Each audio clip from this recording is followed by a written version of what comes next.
Bienvenue dans cette 18e vidéo dédiée à Docker Compose et à la génération d'un script, à l'utilisation d'un script et à sa réalisation pour lancer des utilitaires tels que des bases données, du Jenkins, du GitLab. On a fait qu'est-ce qu'on a fait d'autre? Du Postgre, de l'API, et puis on va en faire encore d'autres.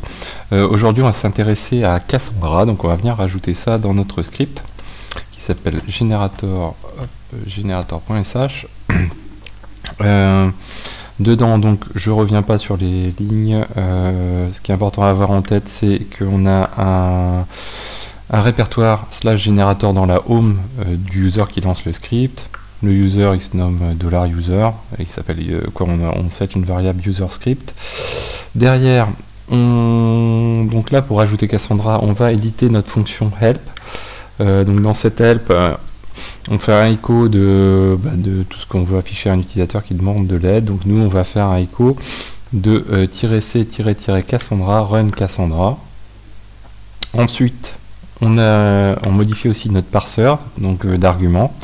Donc notre script, ce qu'on veut, c'est quand il parse l'argument -c ou -Cassandra, il lance la fonction Cassandra. Donc on lance ici Cassandra.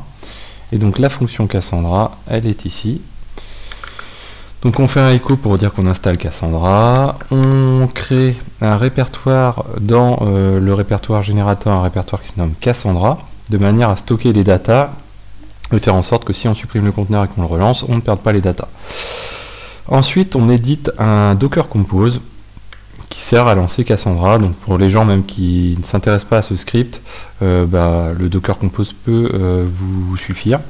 Donc dans ce Docker Compose, on utilise l'image officielle de Cassandra qui est ici, le nom de son conteneur Cassandra.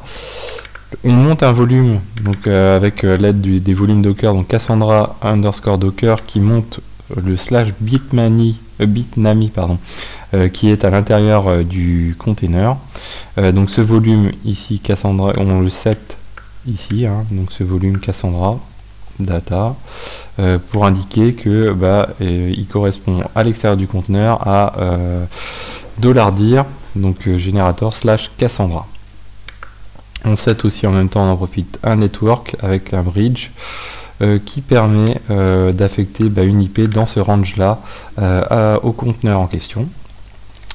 Ensuite, ici au niveau des ports, donc c'est là où c'est un petit peu plus gourmand Cassandra, puisqu'il y a des systèmes d'auto-discovery, de JMX, du TLS, d'API client, etc. Donc il y a pas mal de petites choses.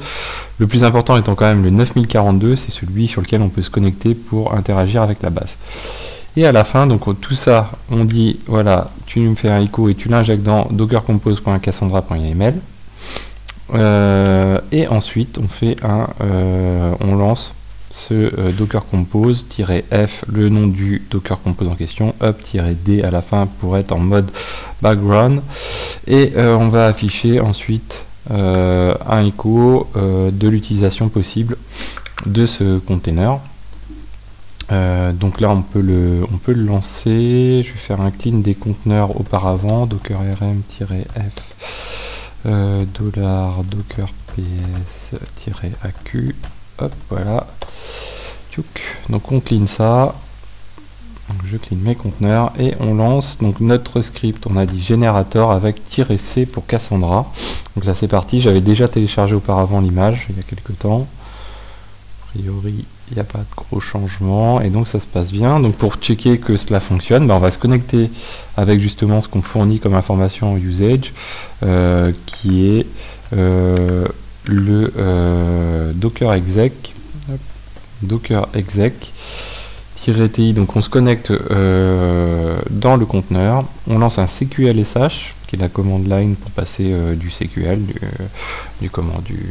des requêtes SQL, avec -u Cassandra, -password Cassandra. Ça c'est le par défaut de Cassandra, tout ça bien sûr c'est adapté. Nous on cherche pas la sécurité, donc il n'y a pas de souci. Et voilà, donc là on est connecté à l'intérieur. Donc si je fais un describe keyspace, hop, voilà. Donc là je liste les keyspaces. Voilà, donc là je pense qu'on n'a pas de table, même, je ne pense pas, j'en suis certain. Tables, hop, voilà. Oui, alors on a des tables système, pardon. Donc voilà, et des users, on n'en a pas plus que celui de Cassandra. Voilà, donc j'espère que cette vidéo vous a plu, c'est très bref. C'est pour ça que bon, je l'ai multiplié assez facilement ces vidéos-là. C'est quelque chose que j'ai sous le coude et qui me tenait à cœur de partager. On verra, il y a encore 2-3 autres cas de figure à présenter. Puis pourquoi pas en rajouter d'autres. Voilà, donc j'espère que cette vidéo vous a plu et je vous dis à très bientôt sur Xavki.